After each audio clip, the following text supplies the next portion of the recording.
All right, welcome everyone. Bonjour tout le monde. Welcome to Eight Voices, where we'll hear from the finalists for the first Quebec Writers Federation Spoken Word Prize. So exciting. We are so pleased you could join us in person or online for this event. Just to situate you, we are streaming on YouTube Live from Concordia University's fourth space, which is located on unceded Indigenous lands in Tiohtià:ke, Montreal. And as caretakers for the lands and waters we are meeting on, we are grateful to the Kanien'kehá:ka Nation for their teachings about the earth and our relations. At Fourth Space, if you're new to the space, welcome once again. We collaborate with our university community to activate the various research projects and initiatives and development across the university by co-creating daily activities such as this one. So we're very pleased to collaborate with Quebec Writers Federation and Concordia SpokenWeb project for this event. And of course, SpokenWeb director, poet, and your host today, Jason Camlot. I think I'll pass the floor now to Riley to say a few words of welcome. Hi, Riley. So, hi everyone. Welcome to the inaugural version of the QWF Spoken Word Prize. We are very, very happy to present for the first time ever for QWF. So, to give you a little bit of a history, at the Quebec Writers Federation, we annually offer literary book awards. However, for this year, we decided to branch out more, and our one committee, set up to create a new prize, which eventually is now here, the Spoken Word Prize. And we had, in our first year, 26 entries, which is a good number for a first year competition.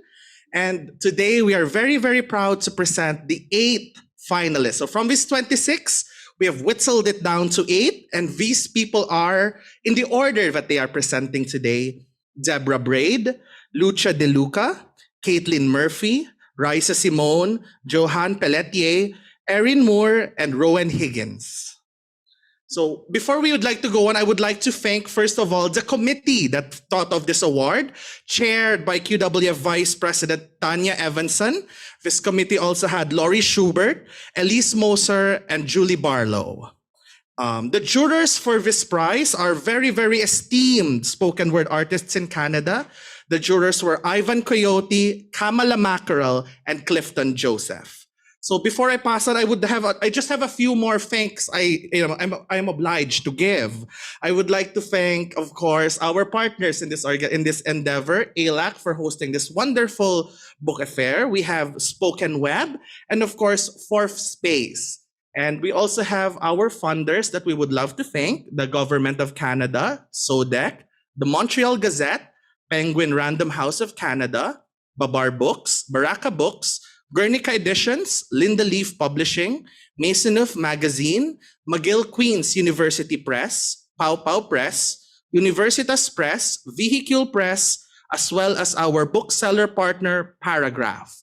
And if you want to know them, they're all outside. They're all selling books outside. So after this event, go and buy some books from them. So just a few, I keep on saying final words. I have a lot of final words.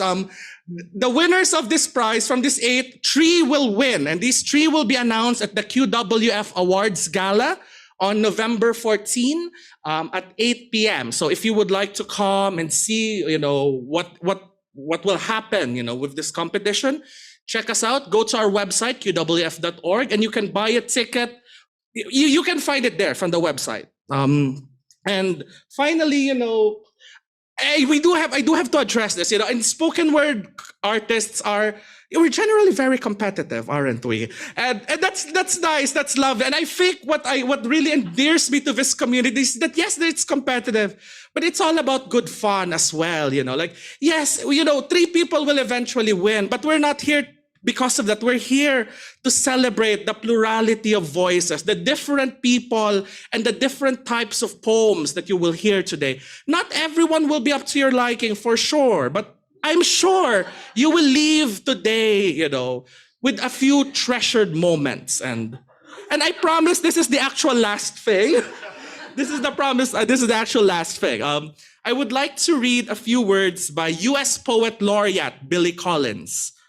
In recent decades, the phenomenon of the poetry reading has become as much a regular part of our cultural menu as the chamber music recital or the film festival. Readings are taking place at colleges and libraries. bars and coffee shops, bookstores, galleries, and at least one laundry shop that I've heard of. In Canada, it happens in weirder places, actually. It is likely that at this very minute, somewhere in the world, someone is standing behind a podium with a handful of poems, tentatively tapping a microphone with one finger, preparing to lift poetry off the page and into the air. What is the draw? Why insist on being in the presence of an author when we have already met them at their best? Why not submit to our print culture and stay home with a cup of tea or a few inches of whiskey and open a book? For one thing, the poetry reading offers a double connection. One with the poet who stands up from the page and delivers, and another with the audience, united by a common interest. Insofar as poems are composed by the ear, they are designed to be heard as well as read. To hear a poem is to experience its momentary escape from the prison cell of the page, where silence is enforced, to a freedom dependent only on the ability to open the mouth, that most democratic of instruments, and speak. Thank you very much. Enjoy the show. Let me pass you on now to our host for today, Jason Camlot. Thank you so much, Riley, for that great intro and for those words. And thank you, everyone, for being here for this very special event. First ever spoken word prize from the Quebec Writers Federation. So let's just hear about that for a second. Long time coming. Montreal has been a locus of spoken word performance for decades. Really important place in North America for this. And I just want to pay tribute to a few of the series that have existed in Montreal that have featured spoken word, words and music, words off the page over the years, starting from around the 1980s. We can go back way further, but really I'm going to start with, and some of these are related to the book fair out there, the Ultimatum Festival, which was like a punk poetry festival that was held in Foufoune Électrique in the mid-1980s. Organized by Alan Lord, who has a new memoir out published by Guernica, and he'll tell you all the sort of details about running that series in his memoir. We had the Enough Said series that was run by Lee Gotham out of Bistro Cat for many years. After that, there was Vox Hunt, Yop, Ian Ferrier's Words and Music Show, which has been running for over 20 years and is still going. Community, Throw Poetry Collective. There are a lot of organizations in the city, a lot of venues, a lot of amazing activity that's been happening here. And this is kind of a formal recognition in a way of a very long history that our city has had. I mentioned some of these series in part because I'm representing SpokenWeb, which is a research project that has been working on finding audio-visual documentation of these series, so if people recorded them, and cataloging those collections and trying to make them available publicly. So some of them, Enough Said, the Words and Music Show, we're in the process of cataloging, and eventually, once we seek permissions, etc., we'll be making available to the public that you can actually listen to them and relive them. And also we are recording today's event, and these performances will be made available for future listeners. So without further ado, I want to get right into introducing each of the performers, how it's going to work. So yes, often spoken word has been competitive, sometimes performed at slams where every performer is actually ranked with a number like an Olympic gymnast. We're not doing that here, although you can have those numbers in your head and you can share them with each other afterwards if you feel like it. But we're going to celebrate the diversity of performances. I had the opportunity to hear and watch all of the videos that were submitted, and you're in for a great treat. I'm going to offer a brief intro of each performer right before they get up on stage.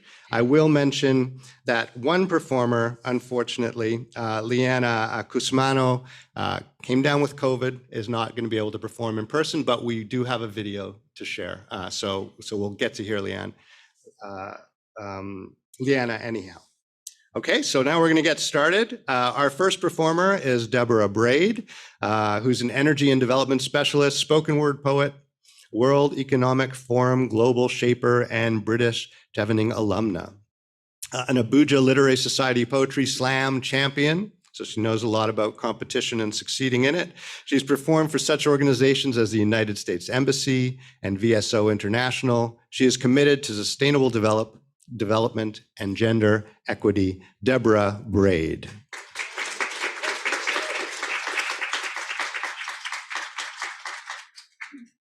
Hi, everyone. Okay, thank you. Okay, good afternoon, everyone. I just want to say thank you to the organizers of this event and to the Quebec Writers Federation. I feel really honored and grateful to be able to share my poetry with you today. And I hope that you enjoyed the vulnerability of this piece. It's titled, I Was Always Here. So do you know about the 10,220 days I spent waiting for you to notice that I am more than your first mistake, the extension of every wine you ever sipped flowing through my veins. I am a part of every tear you cried. My eyes squint like yours. My long fingers pay tribute to every caress on your piano that led to melodies of me. Similar rhythms that emanate from the frequent trips my mind takes. I wonder, just if my neurons spasm the way yours used to when you were that child prodigy. My thoughts are often bigger than what my brain cells can process, and sometimes I need you to tell me that's beautiful. That my wanderings aren't just empty escapes, but are gardens of promise from which I will bloom. Sometimes I need you to tell me that I can take root in you. That I will not be stunted at the sweet spot between being your disappointment and blessing, that you have room enough for me to grow. Beyond where loving me has made you a prisoner of expectation, struggling to get this prison break from these mad men who think you're supposed to be some kind of family guy. But they don't know that this kind of love does not suit you, because you're so used to running from arrows shot at you by those who were supposed to be your true blood. Carrying around royal pains as a man whose first king dethroned himself, abdicated the throne of his life as you abdicate mine. So do you know about the 7,320 days I spent waiting for you to tell me that I am not just an inconvenient ink blot on a page of your life, blurring lines, making it so hard to keep that page straight, so you scrunch it and trash it to forget that this mirror image of you is still somewhere out there, a million miles away, even when you stand in front of me. Is it just impossible for you to go the distance for me? I don't need grenade explosions with energy that never dies. I just need to know that when I was first conceived, your reaction wasn't, this bitch gonna kill my vibe. So answer me. Do you know about the 5,856 days I spent waiting for you to see me, to love me, like the maiden edition of my true love?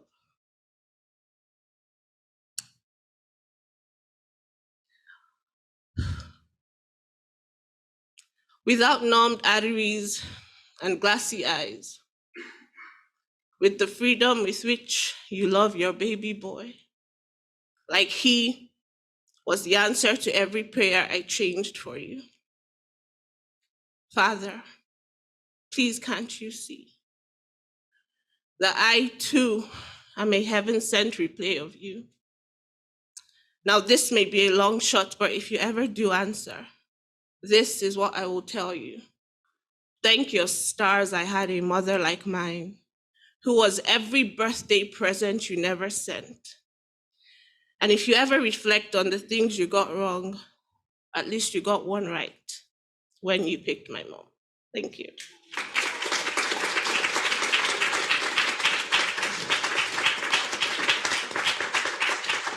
Deborah Braide. The mic is on. Yes. All right. We'll have a note. I heard you fine, Deborah, but some people may not hear you completely if you don't go a little bit closer to the mic. So we're going to make a note of that for everyone else. Good point. Using the mic is a very important part of spoken word performance in a venue that's using a loudspeaker. So it's very important. Before I introduce each speaker, I'm just going to add a little note of tribute or a little tidbit about spoken word in Montreal, just sort of continue what I was saying before. So for those of you who are interested in learning more about the spoken word scene over the last couple of decades, there was a book published in the 90s called Impure, edited by Victoria Stanton and Vince Tingley, and it's an oral history of the spoken word scene in Montreal. It was published by Conundrum Press, so check it out. Our next performer is going to be Lucia De Luca. Lucia De Luca is an English teacher and spoken word poet. She was a finalist at the 2021 Canadian Individual Poetry Slam and recently participated in Brickyard's Spoken Words Mentorship Program. As an organizer, she brought McGill University its first slam, and in the summer of 2022, oversaw the Grove Campus Poetry Show. Lucia.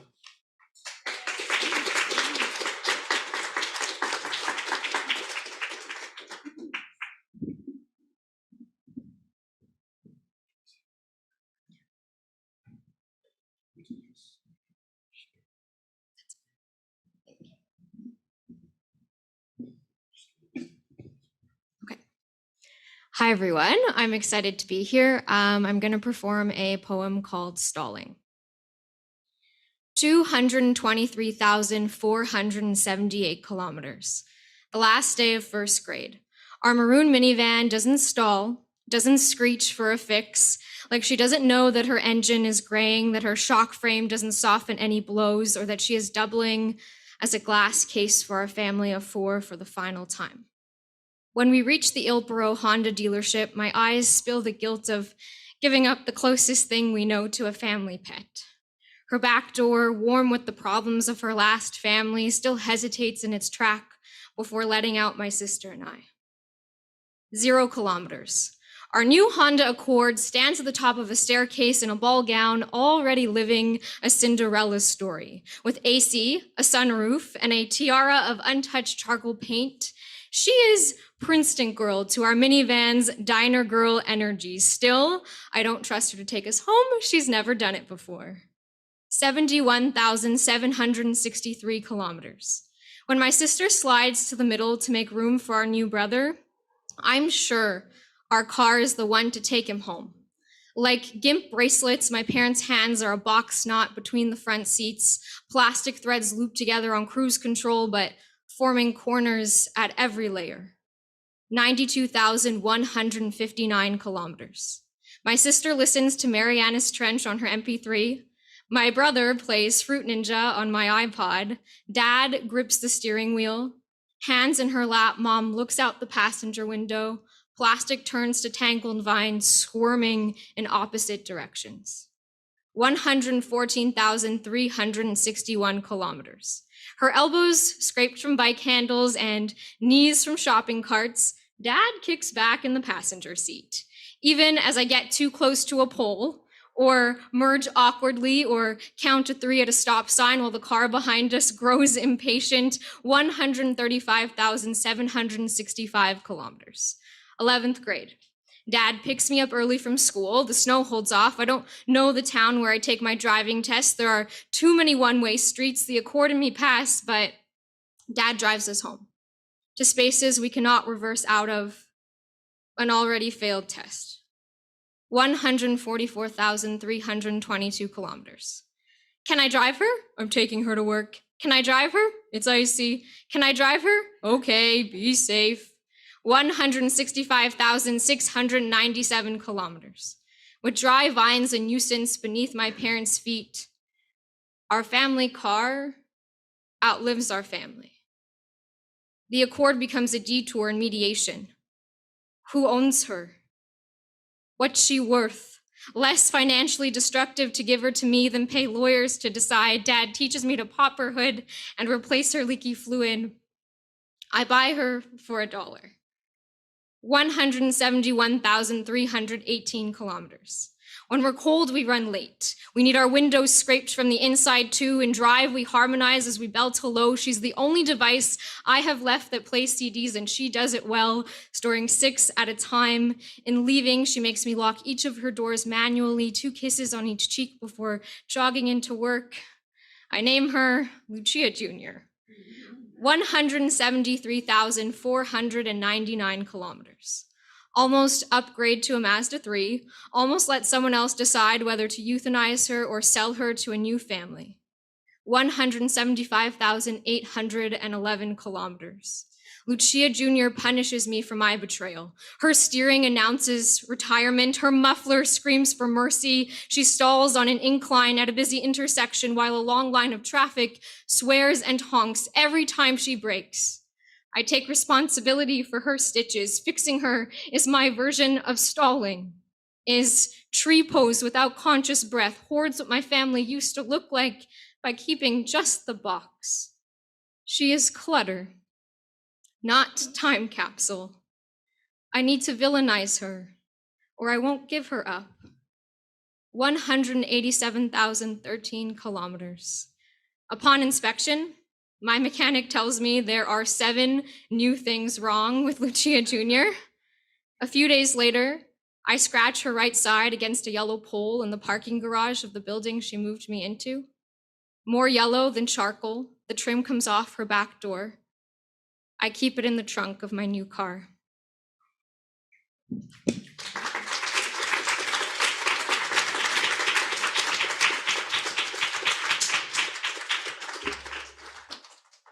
Thank you, Lucia De Luca. So I mentioned earlier a community series. It's a venue where a lot of poets and artists have performed with music and spoken word. Kai Kello did a lot of performance there early on and sort of found his voice, one could say, there, along within the Words of Music show. And I mentioned the Throw Poetry Collective. It just so happens that Dina Smith is here today, and there's a slam happening on Saturday. So we have all the information about that. It's happening at Le Basement on Notre Dame, and we have flyers about that. So we'll pass those out if you're interested a little bit later on. But right now, we're going to hear from Caitlin Murphy, who is a writer, director, and dramaturg. She's performed in one-woman shows, stand-up, sketch comedy, and web series. A web series she's created called Mothers Try. Caitlin's also written and directed plays and short films, and recently launched a digital collection website of her pandemic-related art, Candy for COVID. Please welcome Caitlin Murphy.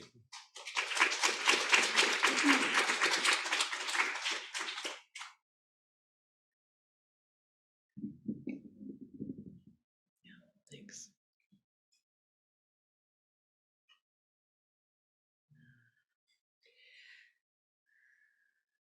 I cannot make another cup of tea.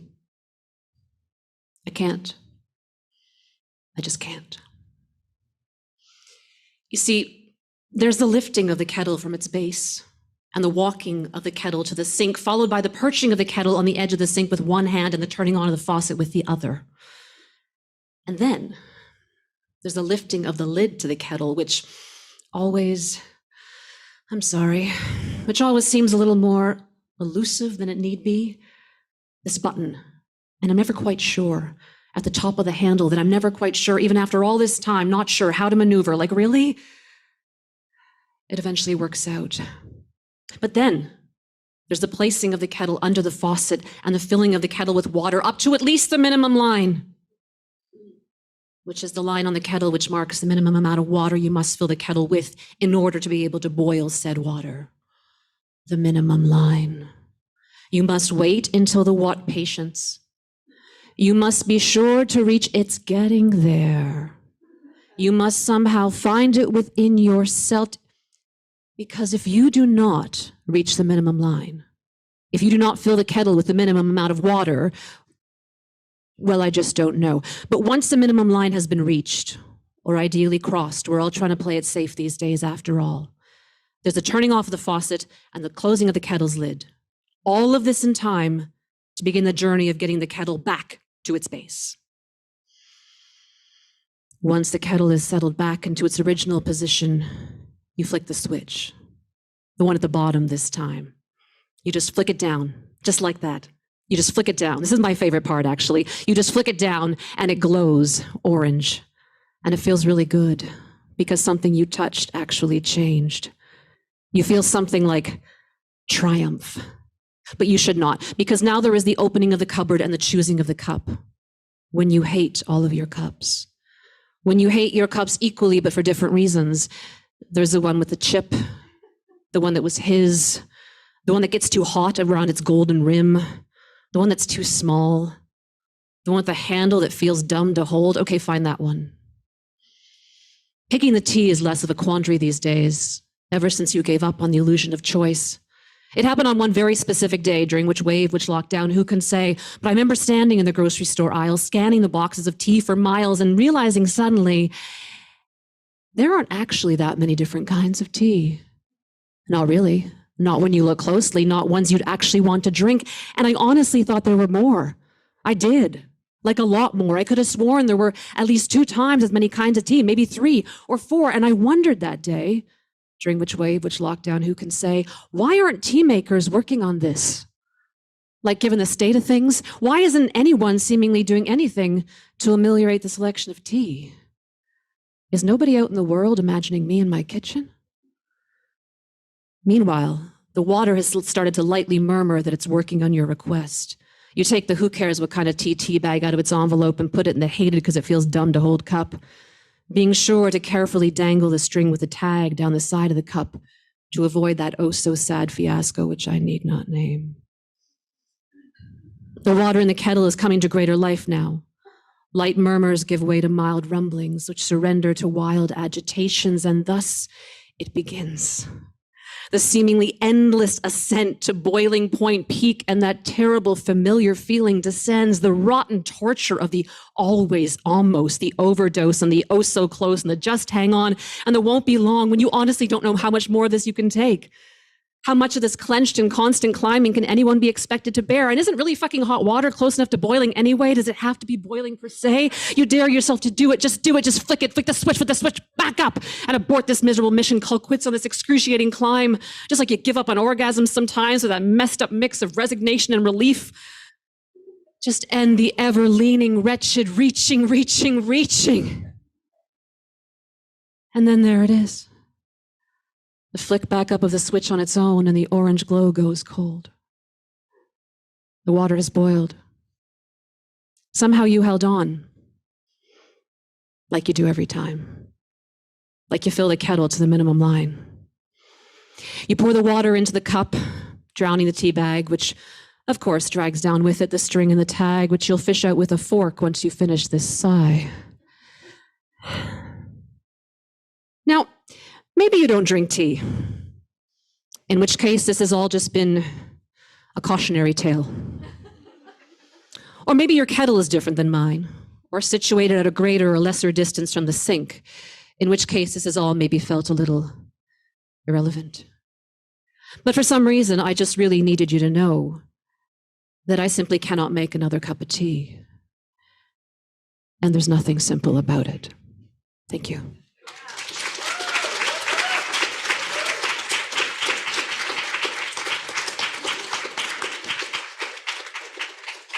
All right, let's hear it again for Caitlin Murphy. Yeah.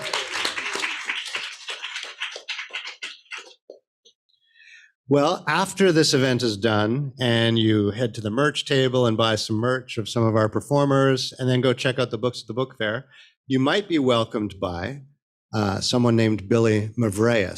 Some of you may know Billy, some of you may not, but Billy has a very important connection to the spoken word history of Montreal. He's made hundreds and hundreds of posters for spoken word events over the years for many different series that I've already mentioned, like Enough Said and Yop and Fox Hunt and all of these others. So if you're going into the book fair afterwards, look for a guy with a beard and ask him are you Billy Moure? And then he can tell you some stories about spoken word in Montreal, especially about postering.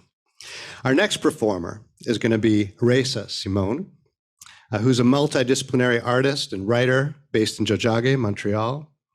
She's competed at numerous national poetry slams and has been invited to perform at multiple spoken word shows, including the Canadian Festival of Spoken Word, Toronto International Poetry Slam, Hillside Festival, and When Sisters Speak.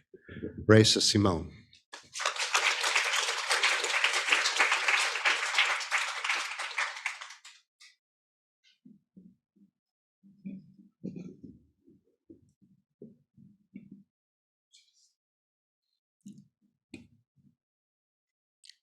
The echidna is the only mammal that can survive a wildfire while in torpor. The echidna can live without sustenance and emerge after the environmental threat has passed, malnourished, but alive. He will carve you a wooden cutout of your old cat and your snake named Buster. He will take you to an Indian restaurant and say that he sees years of summer in your spine and a bathtub of tea in your toe steps, and he is as red as those men who came before him who were roses and exploded to the point of music. Red as men who stitch wood to skin, and red as men who bullet flesh to promise, and he is as red as those men who split your teeth open. He is as red as the men who purpled your skin. And so when he calls you screaming, you don't hang up the phone. The echidna hums in reassuring tones, and its stomach nests nutrients in preparation for natural disaster. The echidna's adaptive insides quiet, the brain's reaching for food, for water, for touch, for tender. The echidna has lived in this forest for a very, very, very long time. And then the sky watches the echidna and says, men who set themselves on fire cannot keep you warm. He may look like the sun, but wolves have always conned sheep with cropped clothing, and you know this. You don't have to eat dust to inhabit this earth. And if he needs to hunt something, let him be both the spider and the fly, and you are the sky, and your fidelity is only to the sparrows. And tell him, you can only love the sky by letting it be blue, by letting it rise to crescent and sigh a morning to the planet. But he tried to catch the sky in a butterfly net, as if by setting enough fires a tree would snap, and oaken tenderness smoke from her trunk. So boy, don't ask for her hand unless you can match its lines to the mountains. And then a grasshopper laughs and says, you self-harm by falling in love with men who spit on women for parting our lips. What if you stopped splitting limbs off your body so better to reach everybody? Don't you know that a quilt is knitted to be touched whole? Why do you rip leaf blades off your branches for men who would not place their palms to your bark? And I say, well, the saddest thing is that the sky cannot see herself. Now, isn't that terrible? And then the sky turns to the fire and says, do you know how lonely it is to be made out of everything? To know that everyone who looks at you can only see 1/1000th of your body, and the sky says, I am sorry. I'm sorry that when you reached for my hands, they were just rain. And that I could never keep track of time because I spend my days pacing the sun. I'm sorry that I'm only red in October and can only cradle a wildfire for miles, and I'm really only good for staying when dying men set their eyes to me to pray. And he looks away and he says, should we call it off? And the sky says, I guess I'm just not very good at being a girlfriend.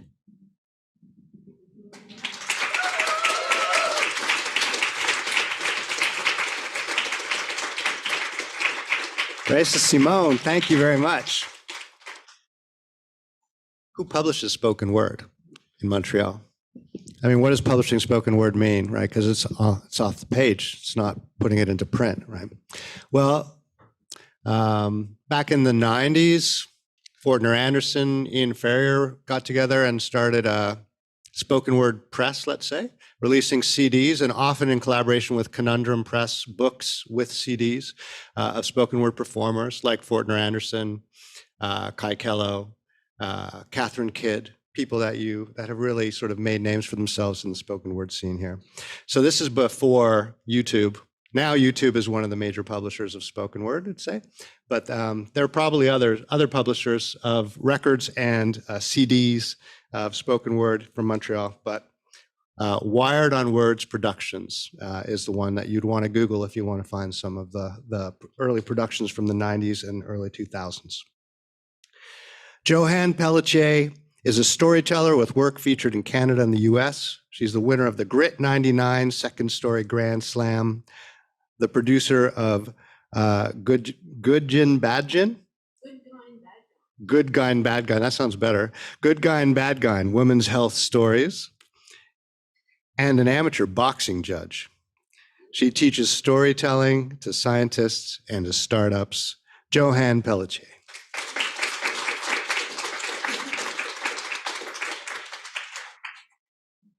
Thank you, Jason, and thank you all for spending time with us this afternoon. I am a storyteller. It's a kind of spoken word. And a lot of my work is between 5 and 10 minutes, but today I'm doing 2 short pieces, one 99 seconds, one 2 minutes, both the winners of Story Slams in the US. Here goes.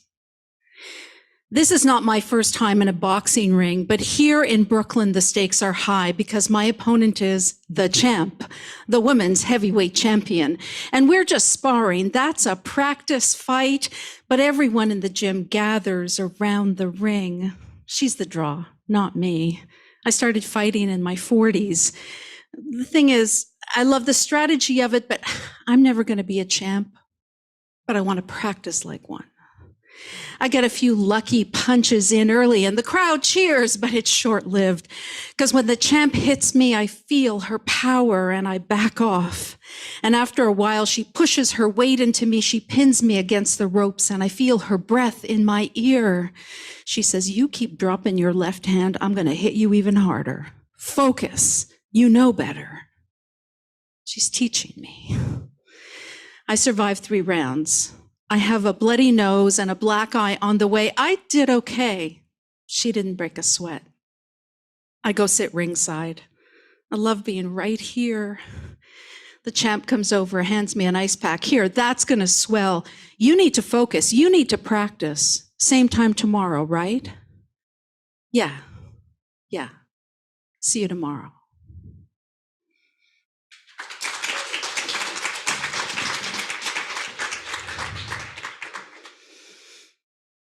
Yeah, hot yoga's happened to me. Yeah, I'm breathing deeply, I'm bendy and flexy, I'm totally zen, I even have the right pants. And it's going really great, except, well, I'm distracted often in class by the sight of a very large cockroach moving across the floor. And I'm bug phobic, and yeah, I'm deep breathing, but it's not helping because it's messing with my zen. And now I'm overthinking everything. Like, how come no one else in this class notices this massive, slow-moving bug? Is it the same cockroach each class? Is it some kind of Zen roach master? Nobody told me. More serious, though, I know logically that roach ain't alone. I speak to the owner like, "Hey," and she says, yeah, they're working on the problem, sure. Yeah, no, I offered to kill the roach. It's slow moving. I can work the hit into a yoga pose, subtle but effective. Slow moving roach, advantage me, bendy and flexible. She says, "Please, no, don't. That would send the wrong message." It's no use. It's my zen or that roach. We can't coexist. It's decided, it's done, it's destiny, an epic yogic duel. That night in class, the roach approaches my mat. And while in downward dog, I reach for my yoga block. And I slam down. Timed with the next pose, I jump forward, disguising the thud that kills that bug. I leave the yoga block up, displaying the carcass of the dead roach. Yeah, I'm sending a message. Thank you.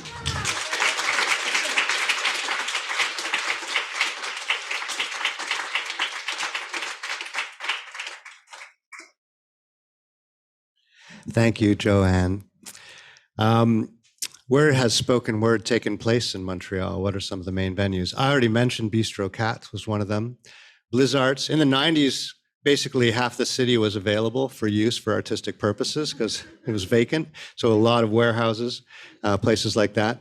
More recently, Casa del Popolo has been a very important venue. I just want to mention during COVID, we lost some important venues like La Vitrola. La Sala Rosa has been an important place for spoken word performance.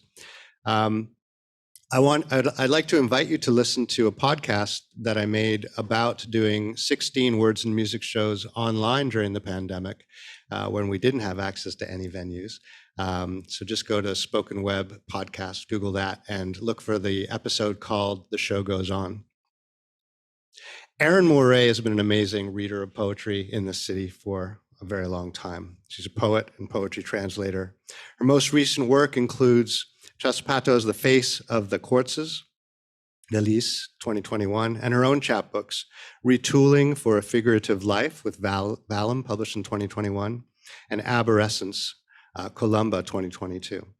Her translation of Chantal Neveu's This Radiant Life, published with Bookag, 2020, won the 2021 Governor General's Award for Translation. Please welcome Erín Moure.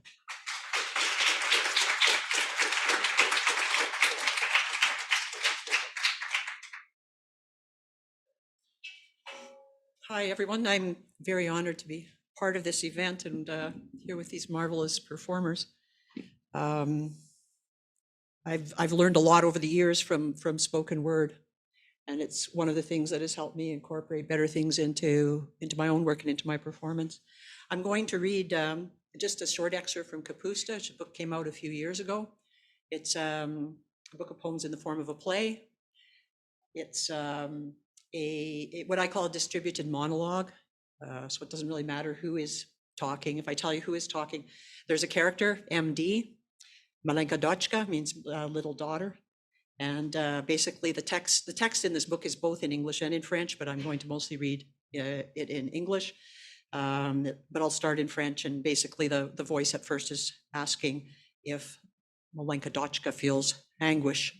But Malenka Dochka doesn't feel anything because she's a sock monkey made out of a gray winter sock. And so, properly speaking, Malenka Dochka can't speak.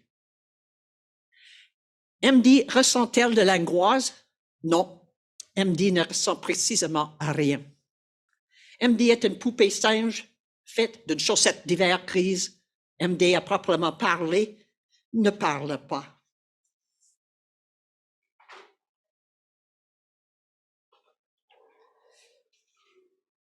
La poésie est la sensation d'un état de langage qui racle la gorge.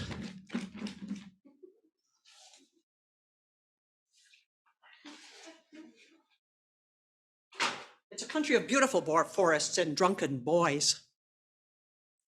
The Ukrainian poet Not Drunk read a beautiful poem, almost chanted it in the metal ring or outcry of church bells, but with something strange in it. So the American heard it. Later, I saw it in reading. Did I get on the wrong train? I worked on trains. I'm terrified of them. Hundreds of thousands were deported on trains, millions deported on trains. France was deported on a train. Hungary on a train. Ukraine? No. Only part of Ukraine was deported on a train. Ukraine that was forced to be Poland. Today we sit in our sushi restaurants and we grieve. We sing our ashes. We wear these strips of cloth we call our clothes. Incense or metonymy, shade solemnal, abscess in the mouth, sewer grate. I am so terrified. When they crowded people like that into the rail cars, they'd already lost their names. Chalked numbers, calcified origins. They didn't even count them. They stuffed them into the cars and Germans just guessed at their numbers. Even the chalk numbers on the wagons had nothing to do with human beings. I beg of you. I went deaf in the ears. Box sandwich, ramen, coulis de tomate. I went gray at the temples, gray at the throat, solitude of the stars. You think you are with someone, but fundamentally you are alone. Piss dry basin of regret. Try again. Salute an onion. Make yourself rich in a jar. Tryptophan in the north, Hello Kitty knew me too. Cough, sputter, silence, brigade of eaters. I have a disease caused by chemicals in the voice. I ate diseased vegetables and cattle. I was no worse off. They tried to serve me orange juice, which made me sicker. Up one side and down another. Try again. The leaves were too big. They were gorged with water. I was attacked. I smoked. I did not dare return to the building, so I had no jacket. I plunged into the woods. I boiled chestnuts and ate even the skin.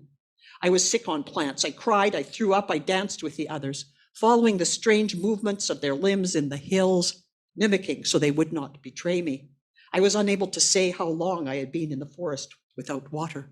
I ate the leaves. Skin came off my fingers. I fell in love with a girl, and I was a girl. In the dark, I sobbed. In the day, I carpet bombed life with my demons. No one could see me. I could switch. My bones hurt. The tumors had come back. I threw them up in the toilet. I was still on the train. I was never on a train. That train had no toilet. We moved into the water. We moved into the air as ashes of our houses. The ones with insignia on their caps burned our skins off. The ones in the caps fought tyranny in the only way they knew how. Burn even the trees. I crouched in the field. I was 8 years old. I was 2. My sister strangled me to stop me from crying. And now she is alive and I am dead. And there is no one to hear me. After the Jews had gone into the trains or into the forest, it was we who were sought out because of a name, the sound of a name, because of an H in the word name, because of a word for food. Malenka Dochka, where are you? Speak.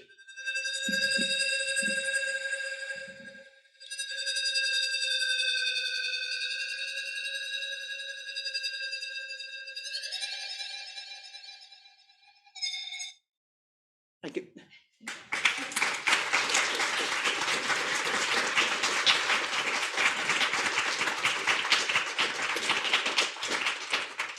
Thanks so much. Let's hear it again for Erín Moure. Thank you, Erín. So where do you find out about where shows are happening in the city? Where do you go? Used to be the Montreal Mirror would have listings. It's not too useful any longer.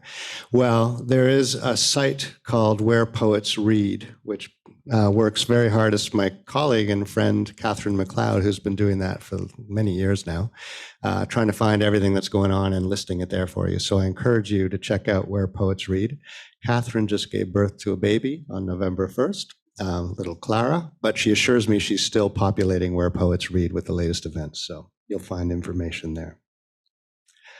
Roen Blu'Rva Higgins is an award-winning spoken word poet, educator, speaker, and creative evangelist.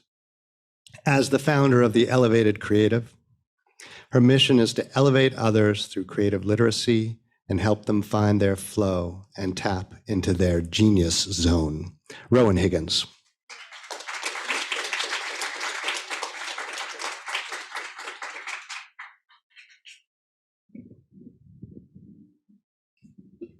Can you hear me?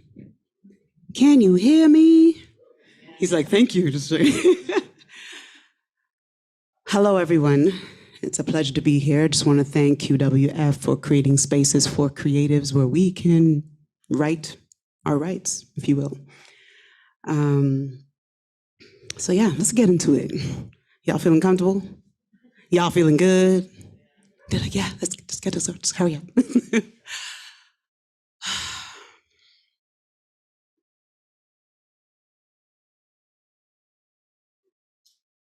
Her bare feet hit the pavement as she holds her toddler and is running with an infant, their nose and eyes running quicker than their feet. Well, actually, their feet were barely touching the concrete of the jungle we call New York City. She's already left Jamaica. She's already left Montreal, and staying with family is good until she gets attacked by her mind.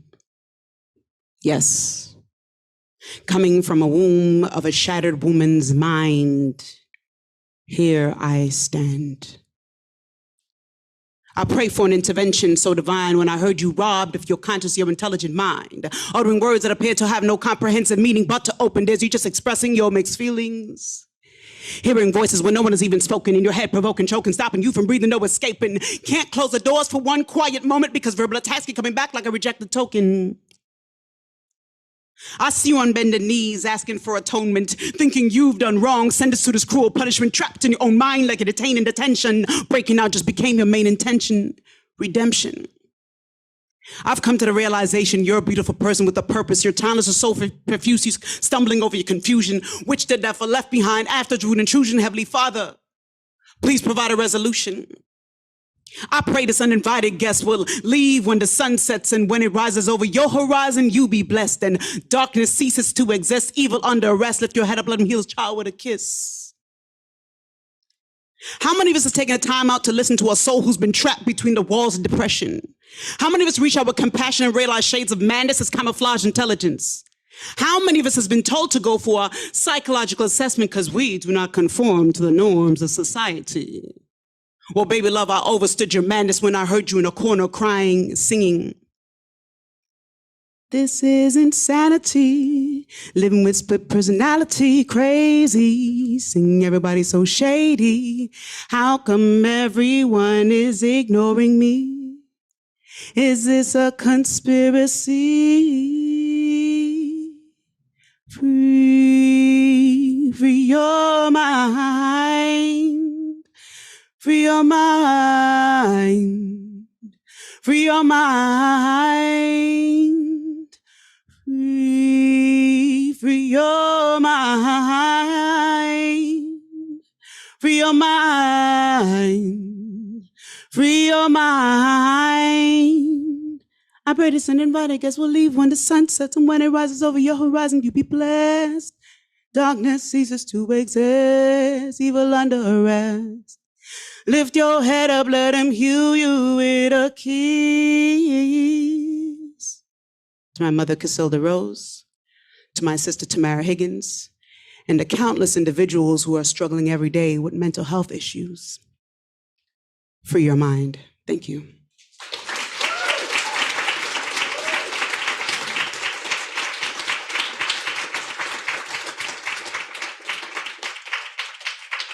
Thanks so much, everyone. Roen Higgins, amazing piece. Thank you very much. It occurs to me that I skipped over the video that we were going to watch, and so we're going to end the show with one last performance.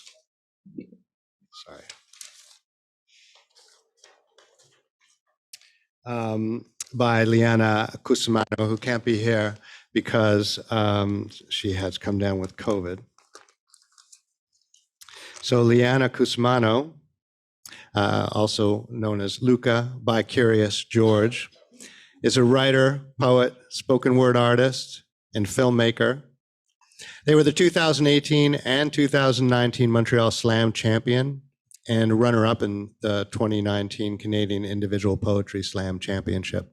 Their first novel, Catch and Release 2022, was published by Guernica Editions. So for those of you who are here in person, you may look on the little screens, or if you want to crane your neck and look behind, you'll have a view of a larger performance once they get the videos set up.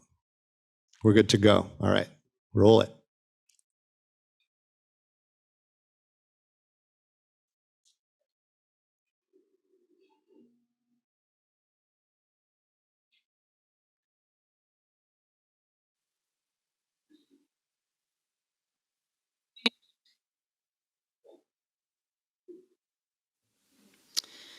You are 19 years old and tutoring part-time at a learning center. And you cut your hair short when you were on student exchange last spring, and your greatest fear right now is that one of the kids you work with will ask you a question that you won't know the answer to. The concept of being not a boy or a girl, but both and neither, never and all the time, seems too complicated a response to the grade school kinds of questions these kids usually ask you. Questions that have nothing to do with math or English or science. Questions like, what's your favorite color? What's your favorite sea creature? How many books have you read? How many presents did you get for your 9th birthday? Did you vote for the conservatories in the North American election?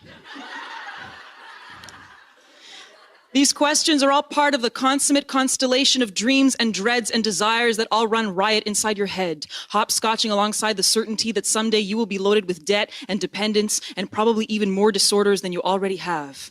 One thing you're sure of is the shame that you feel at the back of your throat when you think about how comfortable you have felt in every men's section of every clothing store you've ever been in. You have realized how ironically natural it feels to extend your lashes and color your eyelids as though you were an imposter who felt totally at home in the arbitrary disguise that they were born into. The first time you try on a chest binder, it feels like someone is holding you very tightly with no intention of letting you go. So you buy it, but it'll be months before you find the courage to wear that feeling in public. You love to wear high heels because it feels so good to be a few more inches above everyone else and all their bullshit, and you wish you could wear them all the time. You are still preoccupied with the time someone called you jeune homme, young man, and you realize their mistake, but only because you're not sure that that's actually what it was. Breaking out of the boxes you were assigned before birth has left you liberated, but also unmoored, like a kid home alone for the first time, like a child finally on a big kid bicycle, with no training wheels and no rules, independent and alone. You will have to decide how to answer all the questions coming at you like dodgeballs from other people, but also from yourself. Questions about bathrooms and changing rooms, about the way you dress and walk and speak, about how you use a razor, how you cross your legs, questions about how you will relate to other people and about how you will react to how they will react to what you do and think and say in this body that you have realized is yours to inhabit however you want. And finally, one of the kids at the learning center pops the question, this little girl dressed all in pink who loves gym class, and she says, "Are you a boy or a girl? You seem like both." And at first you think that that last part wasn't technically a question, so you don't really have to answer that. But then another kid who has trouble with science and who never stops talking steps in and he says, "Jessica, how could you be so rude? That is none of your business. Also, how many pieces of Lego do you think there are in the entire world?" And for a second, you can see yourself in both of them because all three of you are just kids and suddenly you feel no shame at the back of your throat. And one thing you're sure of is that maybe there are some questions you will never know the answers to and that that's okay.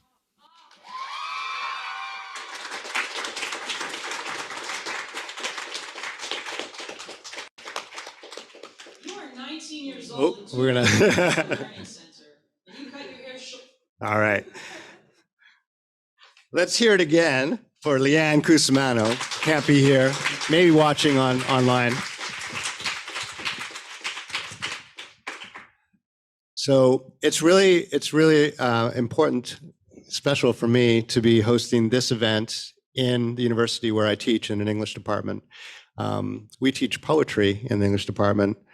Spoken word isn't often taught in English departments. It's kind of interesting to think about why. One of the reasons is it's difficult because you can't buy books and just have everyone, order it through the bookstore. So I think it's almost fitting that we ended with a video where we heard an audience responding and we were an audience responding. There's a sort of secondary sense or feeling to watching a performance that's recorded, but that is one of the ways we're able to bring it into the classroom and talk about it and think about it. But I think it's more than just the difficulty of the medium, that it's a very sort of present-oriented, event-oriented kind of performance. It has to do with all other kinds of cultural values around certain modes of communication and articulation. The fourth space has been designed as a space to break down, in a sense, the fourth wall, to break down the wall between the university and the rest of the world. And one important thing, Riley sort of opened by noting how competitive spoken word can be. Another, I think, definitive aspect of spoken word that is very strongly about the communities that develop around these performances, because so many of the performances are about individual problems, individual struggles, individual development, and really finding ways to articulate that and share that with community. Let's just sort of give a big hand to all 8 of the finalists for this year's award.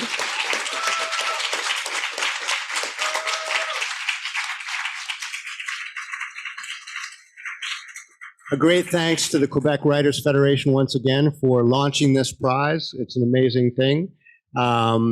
I represent SpokenWeb, another sponsor of this event. Thank you, Fourth Space, and all the amazing people here for making this run so smoothly. So at this point, I would like to invite you all to check out some of the books and materials that are available. Alexandra Swenny is there to sell them to you if you're interested. Talk to some of the performers, give them hugs because we're here in person. Tell them how great they are. And stay tuned for the SpokenWeb Gala, which is on November, what's the date, Riley? Do you remember offhand? November the 14th, where the 3 winners out of these 8 finalists will be announced. Thank you very much, everyone, for coming.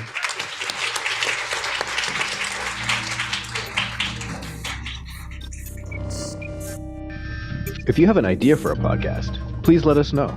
You can contact us by email at info.4@concordia.ca or find us on social media at CU4th We'd love to hear from you. The Fourth Space podcast is hosted by me, Douglas Moffat, and produced with Anna Quebec. Editing by Chanel Lees Marshall and Maximus Delmar. And our theme music, courtesy of Supercontinent. Thanks for listening.